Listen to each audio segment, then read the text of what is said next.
So, hello everyone. Good afternoon or good morning wherever you are. And yeah, from a snowy Boston. Today is a kind of a interesting day. I'm pretending to be in campus with my background, but stuck at home for the storm that we have. I'm Paolo Ciuccarelli, by the way, founding director of the Center for Design, that is hosting this series of conversation.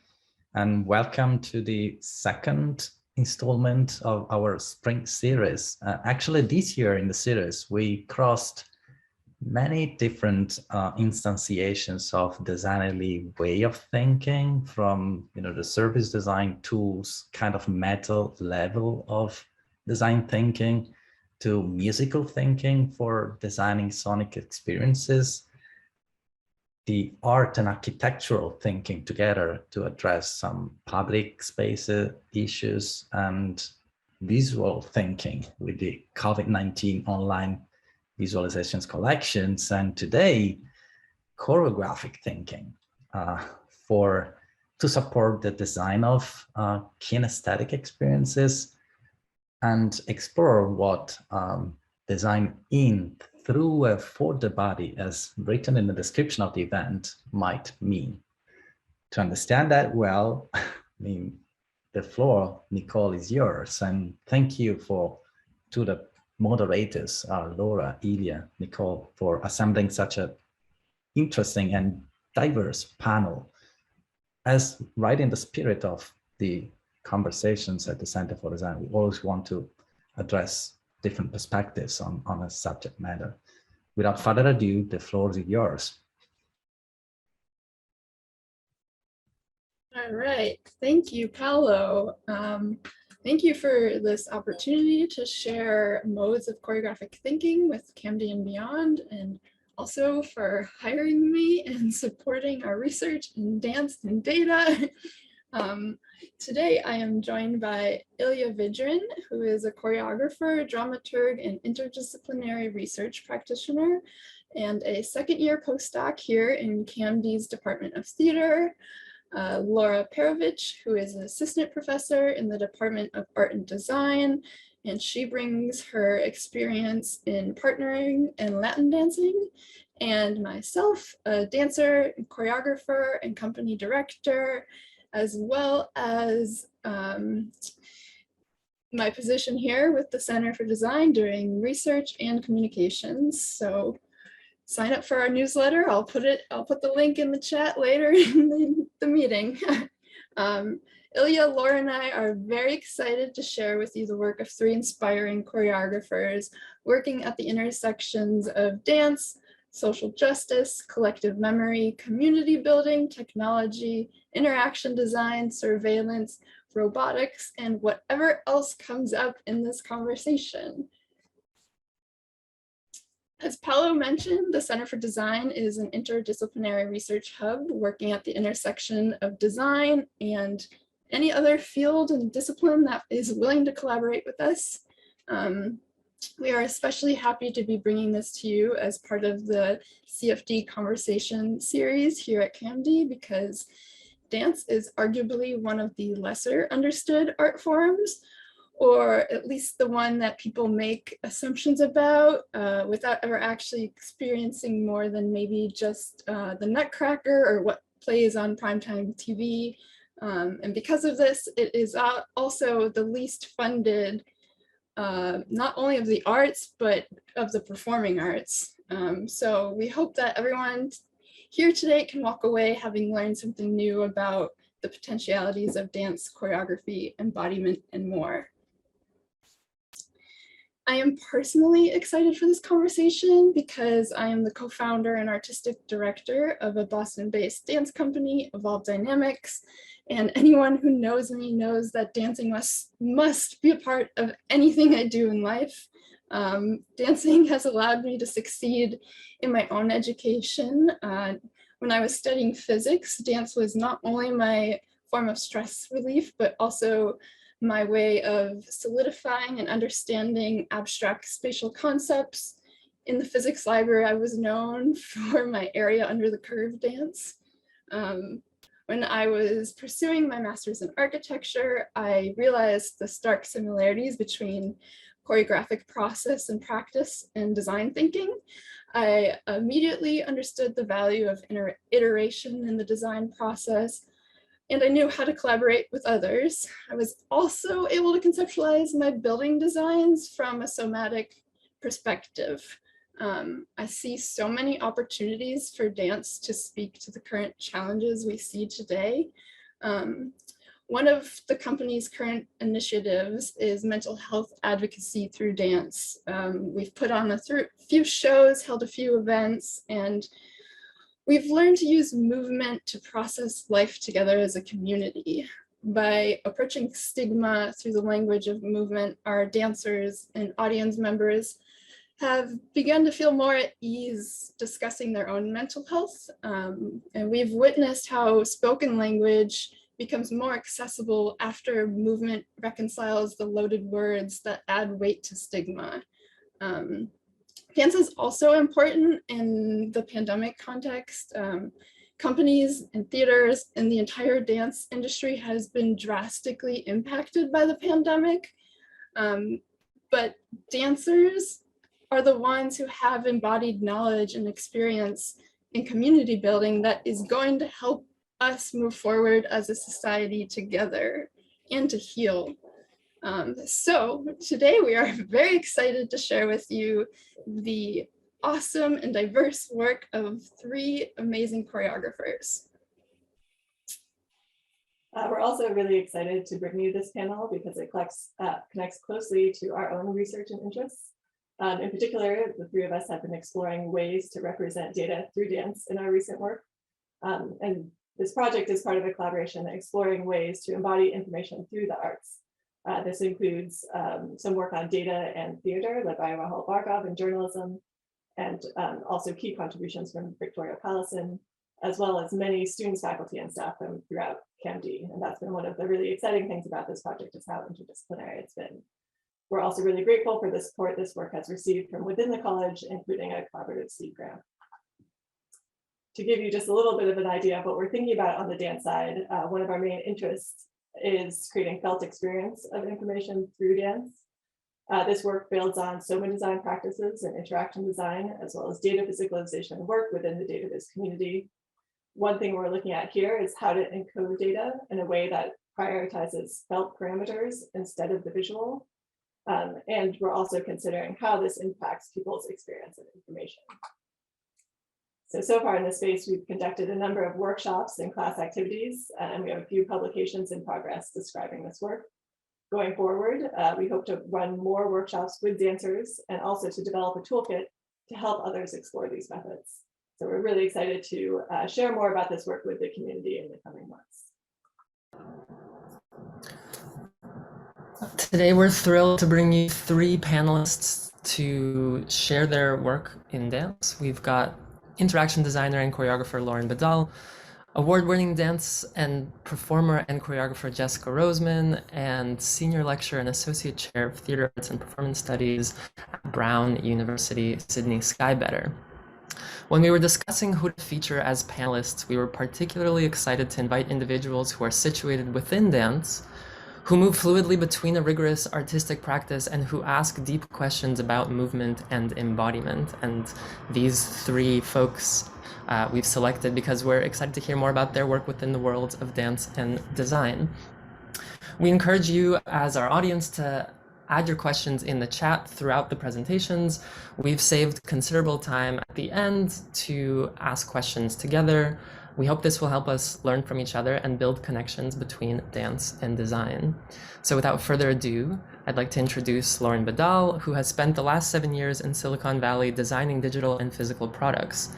She currently works at Google ATAP, a research and development lab composed of engineers, scientists, and designers that research emerging technology.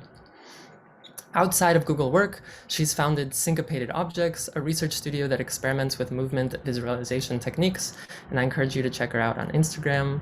So Lauren, take it away. Thank you again so much for having me here. I'm really excited to be here along with Sydney and Jessica. I do want to speak a little bit about my full-time and personal work. And this blends the world of movement and human-computer interaction. So the ways that we interact with computers in our daily lives. And in order to kind of situate the work, I do want to talk a little bit about how the way we interact with computers is evolving and why the field of dance becomes so relevant in this space. So going back in time, this is a picture of an early Macintosh computer. And this is actually from almost 40 years ago. And it still looks pretty familiar. So input paradigms that we use, we used in this desktop computing are still used today. So we use a mouse and a keyboard to operate a graphical user interface. And we all learn this, and it's pretty unintuitive though, where we're moving an object in the physical world to manipulate a cursor on a flat plane in a digital world. And user interfaces changed a little bit in the 2000s, where mobile computing gave us extreme portability of our devices. So now we have essentially the supercomputer in our pocket. And this necessitated a new type of input and something that may be more readily available, such as a finger. And with that, we learn this new choreography of taps and slides across a piece of glass with touchscreen user interfaces. And as computers became more miniaturized and embedded into physical things, this unlocked another era of physical computing and tangible user interfaces where we could manipulate objects in 6 degrees of freedom. So this opened up in particular many creative applications of computing, such as this product here called the React table, which is essentially being able to move around these blocks on a table to manipulate sounds in different ways. And further advancements of computing unlocked what we call embodied user interfaces. So this allows people to move in a physical world more freely, which can be seen here with Google's Tilt Brush experience, where people are able to draw and really create using their whole body moving in a space. So this gives a brief kind of overview and example of, as the context and the form of computing changes, so do the input technologies that come along with it. And we see that movement in this case becomes this ultimate input device that we can use. And movement, from a dance perspective, is such a rich and high dimensional way that we already communicate with each other. So, what ways can we actually leverage that in the way that we interact with computers today? And this notion is very interesting to me because in addition to my background in design, I also have a degree in dance. And during my studies, I learned not only the artistry of dance, so the technique, the pedagogy, the choreography, but also the science of dance, where I was exposed to ways of visualizing and documenting and analyzing human movement. And today my work kind of blends some of these worlds. So today I work on designing new input languages, so different body movements that allow us to interact with computers in new ways. And today, most of my time is spent at Google Advanced Technology and Projects Group. And this is a research and development incubator within Google Hardware. And we're an interdisciplinary team of research scientists and machine learning experts and digital signal processing engineers and artists. And we all work together and we work in a very iterative process between technological invention and human-computer interaction.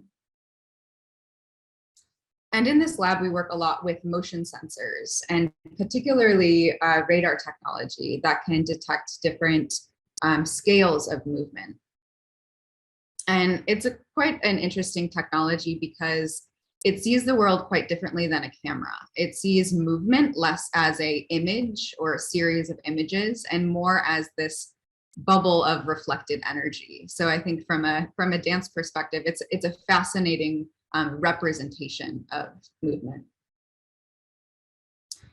And one way we kind of develop new interaction languages and new movements that we can interact with computers, we use what we call movement studies. So to set this up, we'll take a signal from a motion sensor and start to visualize it in different ways. So here you can see some examples of drawing tools in white, and they actually are specifically designed to highlight aspects of movement like pathways, proximity, orientation of the body, attention. So we're able to take these and then design a set of choreographed tasks that we can use with these tools. So we'll take a setup like this and really work iteratively in real time, performing these choreographed tasks, maybe modifying them slightly and improvising off of what we find in real time.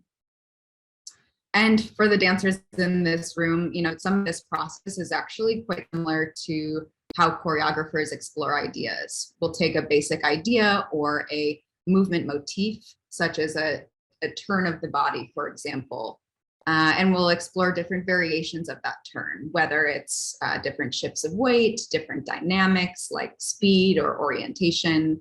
And what we'll do is take these and formalize them into what we call movement primitives. And these are basic units of movement or detection algorithms that a computer can use to understand specific movements.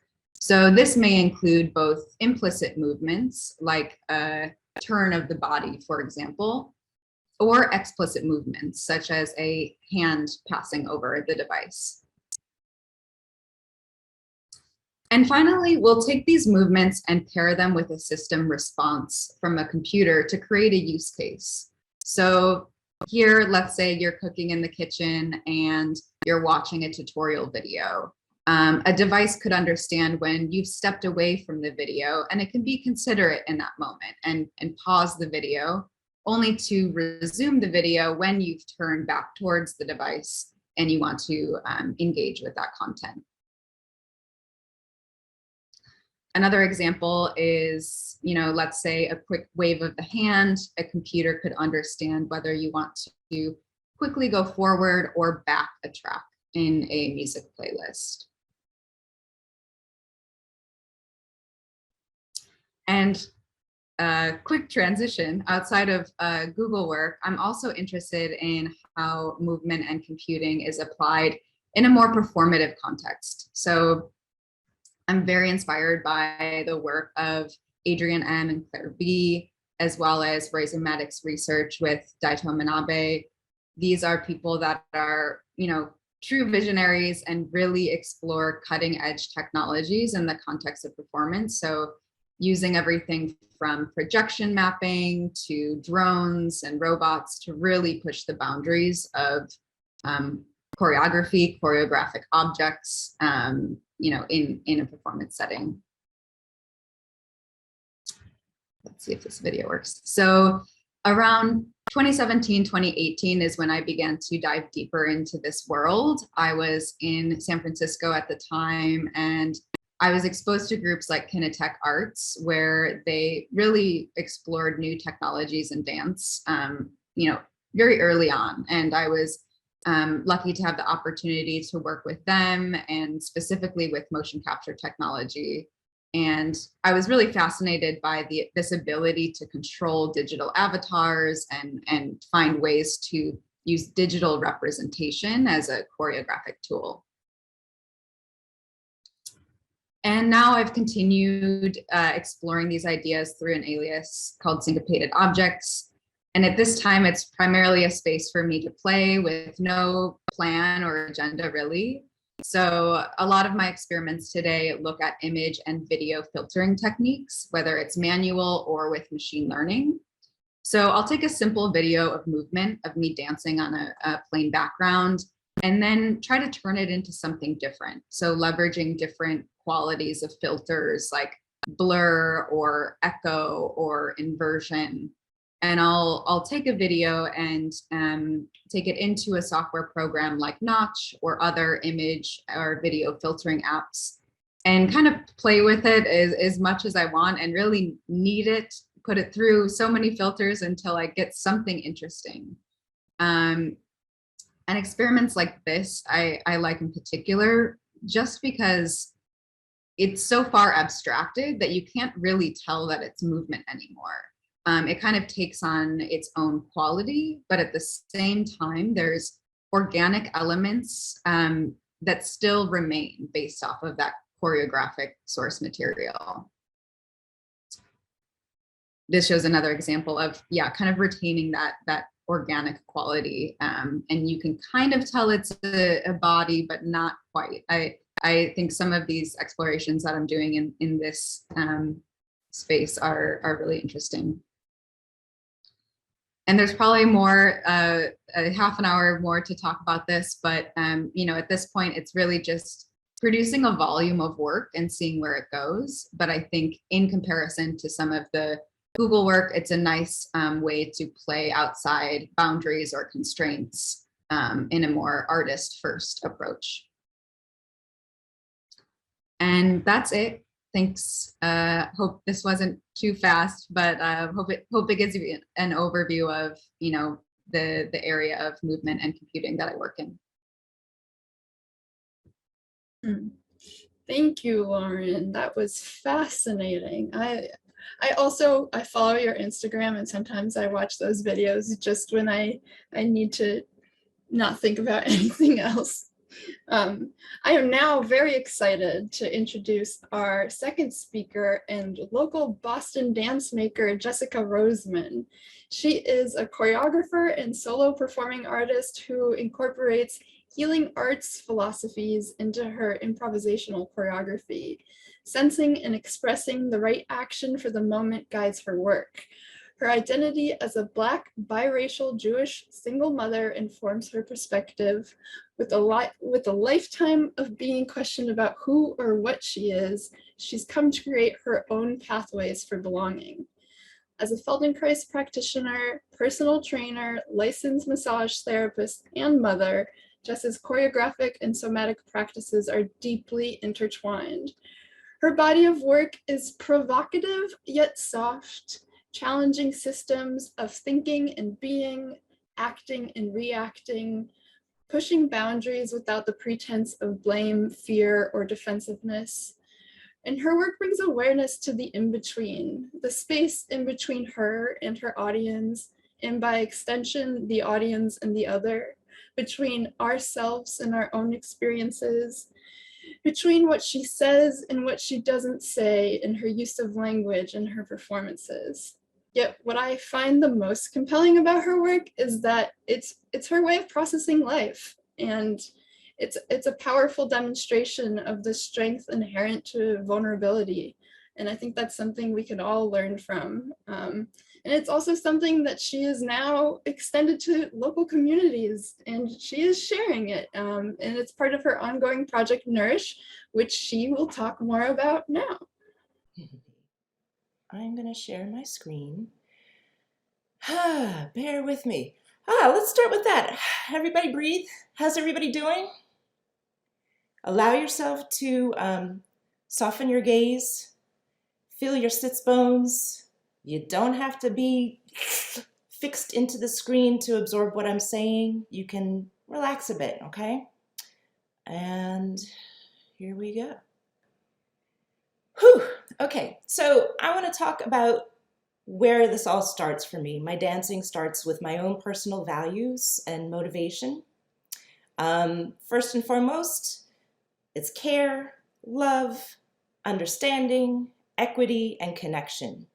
And the dances that I make tell untold stories to engage understanding and compassion for myself and for my audience. And when I say audience, I talk about the people who choose to dance with me as participants, and also audiences, people who choose to see me perform.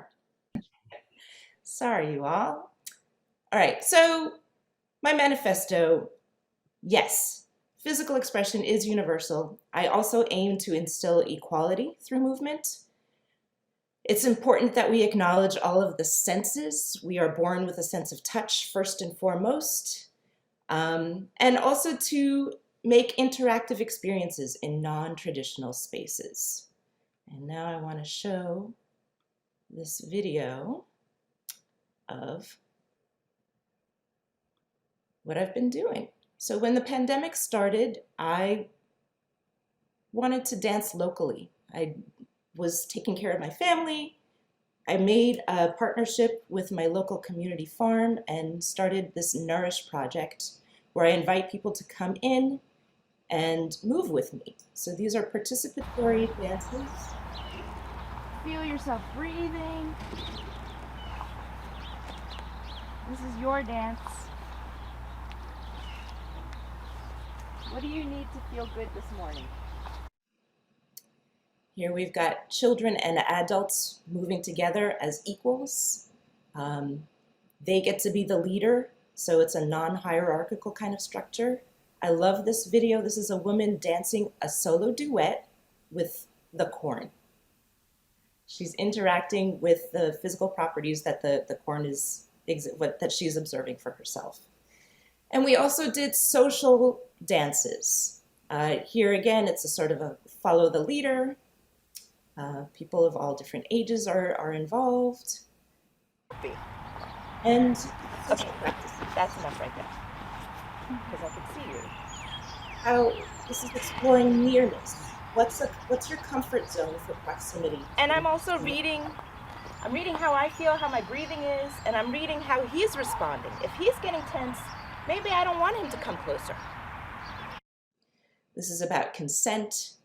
This is about expressing your personal needs, about being comfortable practicing saying no thanks, I don't really want to hug or kiss you or even hold your hand today. How are you gonna say hello? Another aspect of Nourish happened over Zoom. This past fall, I had Nourish with Black mothers who live in the city of Cambridge. This was a free program for them. We got grant funds through social justice programs so that they would get paid and they would have childcare and they would answer questions and resource memories for themselves. And we would again, so hug yourself, feel your ribs. And as you're doing this, allow yourself to imagine that you are growing a bigger heart. And then the other way that I practice Nourish is for myself. So I've been working in the studio, culminating all of these experiences on the farm and with the moms, and making a solo for myself that I'm going to be performing next month, twice a day.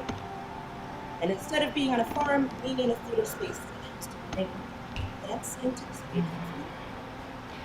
And I love this dance, and I'm performing it, I love exploring it because the rules and parameters are that I can do wrong. It's a dance where I get to choose to feel amazing. And so I'm going to go back to presentation, crossing my fingers. Yeah. Great.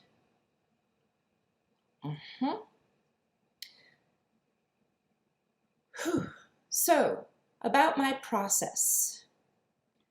I always start with assessing the situation, asking questions, defining a goal. What's the desired outcome given the time, given the space? And then I set up a structure, a score of activities that fit relative to that space, be it on the farm, over Zoom, or for myself, for an audience. And then I actually execute the score. And then there's always an evaluation at the end. This question, how do you feel right now? I'm asking what needs attention? What's not being addressed? Is there a pain, an imbalance? Is there an untold story? In the Feldenkrais method, this entails body scanning without judgment, and that's a proprioceptive practice. In neuromuscular massage, we do orthopedic testing and we chart anatomical imbalances and we palpate to feel constrictions in the tissues. In my choreography, every session begins with how are you feeling right now, which is how I started with you today. I research the population or the location, its history, the inherent problems where I'm working. And then on to goals. I aim to raise the value of soul care through movement. In Cambridge, this meant paying stipends for the moms and reimbursing them for childcare. It means equitable access. So these are free, fun, simple movement experiences for different people of different abilities, different levels of experience or comfort levels with movement, and different ages as well. Because that doesn't typically happen. Children tend to take dance classes with children. Grown-ups take dance classes with grown-ups. So this is really nice for kids to be able to be their own advocates and teaching other people what they want to do. And in so doing this, we're building community and in a supportive space. As I said, we're dancing locally, which contradicts the model of success in professional dance, which is typically international touring. And I'm highlighting the untold histories of participants. That's free Black people, of Native people, and the history of the land itself, or the space where we're occupying. The structure of the score. I play with an abundance of ideas to see what works best. I choose actions and map them out in space and consider the dynamic flow of the dance and shape a coherent beginning, middle, and end. Those are the basic core principles of making dance. There's some other process considerations that I'm not really going to be able to get into detail today, but I just want to say that I often don't use music. Sound scores for me are useful guides that I create for myself, and I use them as a safety net so I can improvise within that and to set the time and also the tone. And I use my own voice in my dances, giving me agency to make sounds and to accentuate my physicality. And similar to Lauren, I abstract and fragment my language and my action, so I don't require that sound and movement correlate. And this challenges audiences to reinterpret the dance for themselves. And I prioritize connection with my audience and intention more than being literal with my movement. And my vision, dance for everybody's well-being. If you think of the dance that we have easy access to, like TikTok videos, if you think of dance like food, there's just so many options, right? So TikTok videos to me are like potato chips. They're fun, they're easy, they go down quickly, and they're gone, right? Professional dance concerts can often be like Iron Chef, where a few cooks and choreographers are excellent at their craft and they have the funds to be the best. And this Nourish project to me is like a recipe for chicken soup. You learn the steps to make something that suits your own personal needs. And my vision is, I would love it if at every public sporting event or gathering, people could implement their own Nourish practice as a new sort of pledge of allegiance to take care of yourselves. Not so much to entertain or as a hierarchical spectacle, oh, look at those amazing dancers, I wish I could do what they do, or I love what they do, I can't, but to improve our collective social consciousness. I want to thank you all, and I'm going to pass it on. Yay. Great. Thank you so much, Jess. That was wonderful. I am going to introduce our third speaker, Sydney Skybetter. So Sydney is a choreographer and one of the world's foremost thinkers on the intersection of dance and emerging technologies. His choreography has been performed at venues such as the Kennedy Center, Jacob's Pillow, and the Joyce Theater. And we're excited to have him here with us today. FNA, thank you, Laura, and I gotta say, good afternoon, nerds, one and all. It is a real privilege to be here with you here today, and just an incredible shout out to Ilya, Nicole, Laura, Paolo for hosting and pulling all of the plumbing together for this event. Zoom talks are beset with all manner of invisible complications, and y'all have just managed this incredibly, and for that I'm grateful. Also, I gotta say, Jessica, I'm new to your work, but I would love to learn more. Lauren, I've been a fan of yours since forever. It's just really an honor to share space with you here today, however virtually and sort of distally. I want to, in the interest of time, I'm going to do kind of a quick, hopefully like 5-minute clobber of a bunch of stuff to leave space for Q&A and discursive stuff like that. I want to lead maybe with a provocation that I'm riffing on from Sarah Wilbur, who's a phenomenal dance scholar and historian. Sarah says that dance is a fantastic problem. Dance is a fantastic problem. And I love the way that in this kind of phrase opens up prismatically all of the ways that dance can be applied or used as a heuristic, a mode of analysis, a way of being. It's a really capacious way of understanding how dance can exist in relation. And I want to offer that dance, in addition to being a fantastic problem, creates openings in the spirit of design and techne itself. Dance and choreographic thinking creates possibilities. These possibilities, however, are not neutral. They're not intrinsically good necessarily, and it's the ambivalence of choreographic work that I'm particularly interested in today. I want to talk briefly about robots, actually, and I'm going to attempt to share my screen. I'm going to narrate that process as we go so as to not feel paralyzingly alone. Here we go. Let's see if this is working. Can folks see my screen? Can I get a thumbs up if the great? Okay. So I want to offer a few clips here. You broke my heart. This is Boston Dynamics. 'Cause I couldn't dance. Do You Love Me? You didn't even want me around. Choreographed by Monica And Thomas. now I'm back to let you know I can really shake them down. Do you love me? I can really move. Do you love me? I'm in the... Nope. Do you love me? Now that I can dance. Watch me now. Hey. Work, work it out, baby. Work, well, you driving me crazy. Work, until the little bit soul now. Work. In the interest of time, I'm going to fast forward a little bit so you can see the complexity and diversity of the robots involved in these shenanigans. The clip that you saw, those were all robots moving in a choreographed fashion to the contours, Do You Love Me?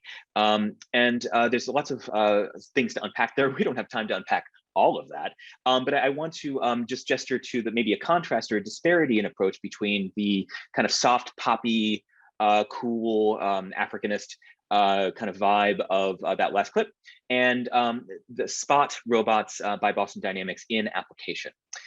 This is footage from the Massachusetts police force. This is via the ACLU. These are Boston Dynamics Spot robots opening simulated domestic spaces. This is a policing test of these robots' ability to open doors. This is footage from the New York Police Department's use of Boston Dynamics Spot dogs in a suspected domestic violence situation in the Bronx. This is footage from the French military academy's use of Spot robots in live fire training exercises.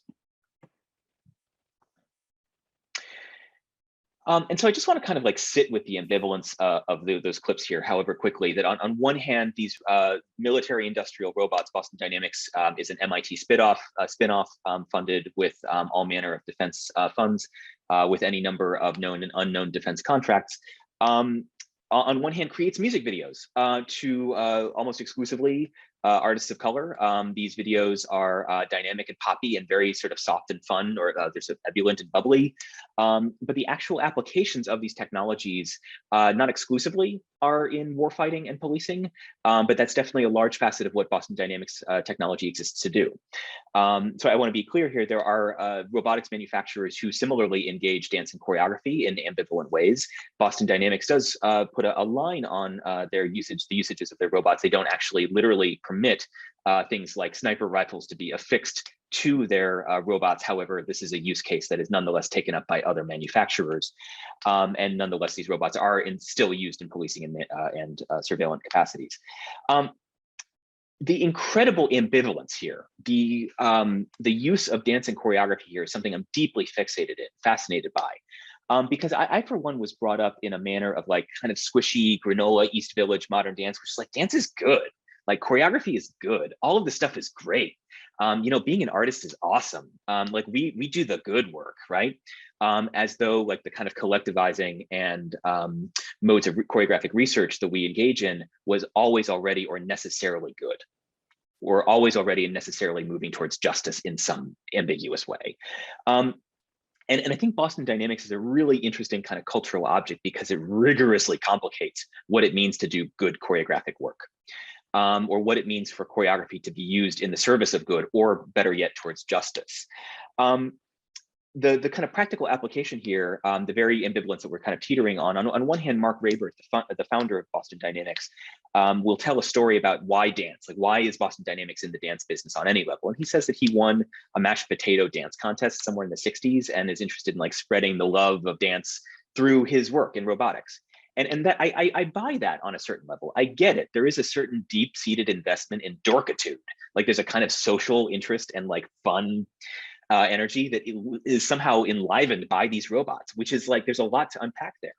On the other hand, the use of dance and choreography here is not incidental. It's not just fun. Dance and choreography, specifically dancers and choreographers, are functionally in the business of training these robots to contend with the wide variety of inputs that we as dancers, as choreographers, contend with in performance. So like contending with sound, this movement of chaotic bodies through space and time, variable lighting, projectiles, like all of the things that we as dancers and choreographers are somewhat expert in and contending with relative to performance.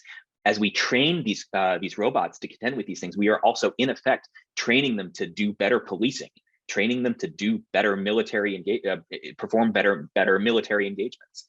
And now, again, my MFA in dance performance and choreography doesn't like give me an ethical rubric to like kind of grok what choreographic research in these contexts mean.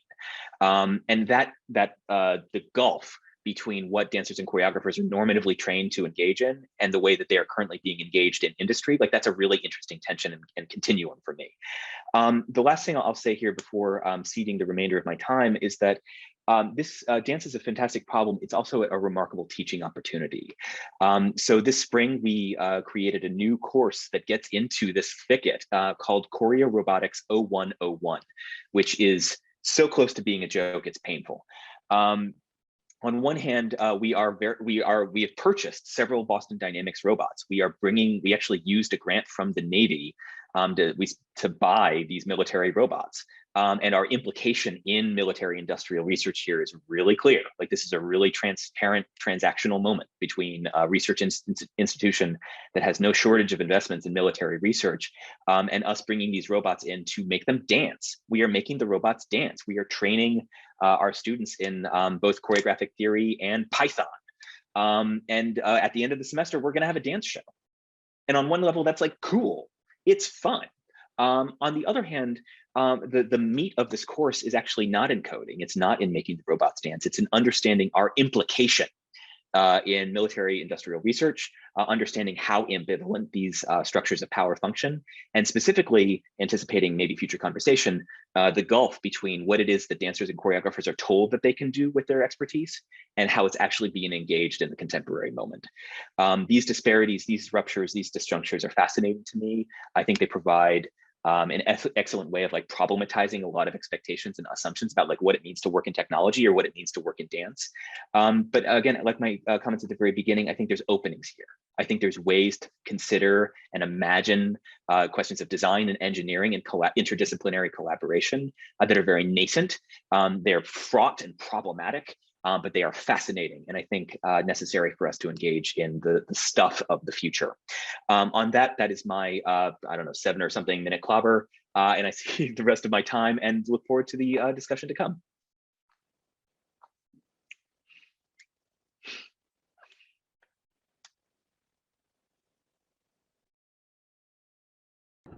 Thank you so much, Sydney, Jess, and Lauren, for introducing us to your work. I'd like to pose the first question to Jess. You gestured to this a little bit, and I thought you could expand on it a little bit more. I'm going to pose a question, but also for you in the audience, feel free to drop questions into the chat and we'll address those as well. Jess, and perhaps Lauren and Sydney can jump in afterwards. What do you feel are the resources of movement?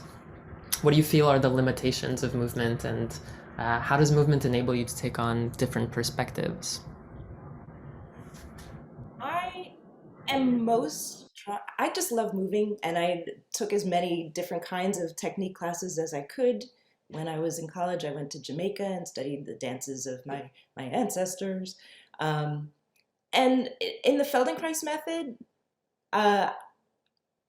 I was much more drawn to just the innate capabilities of the human body. In the training, it's like being a baby again, learning how to learn.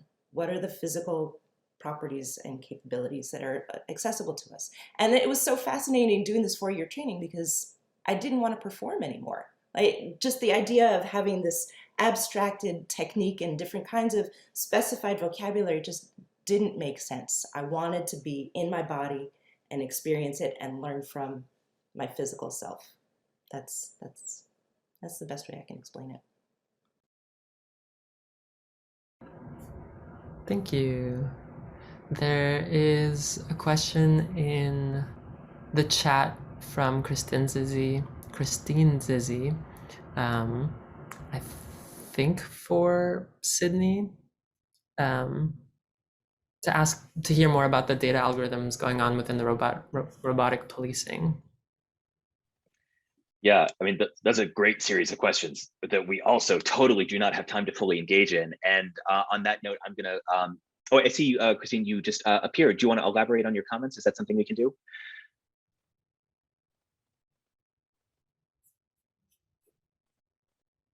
Or maybe that's not, oh, great, yeah, okay. Sorry, I had to get permission.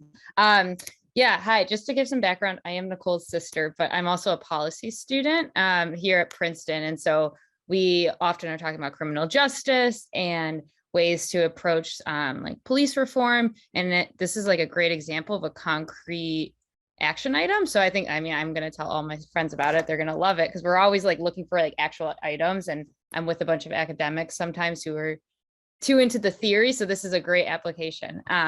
But I think I would just love to hear more about how you're approaching biases. And I know something we learn a lot about is like, even in AI and artificial intelligence,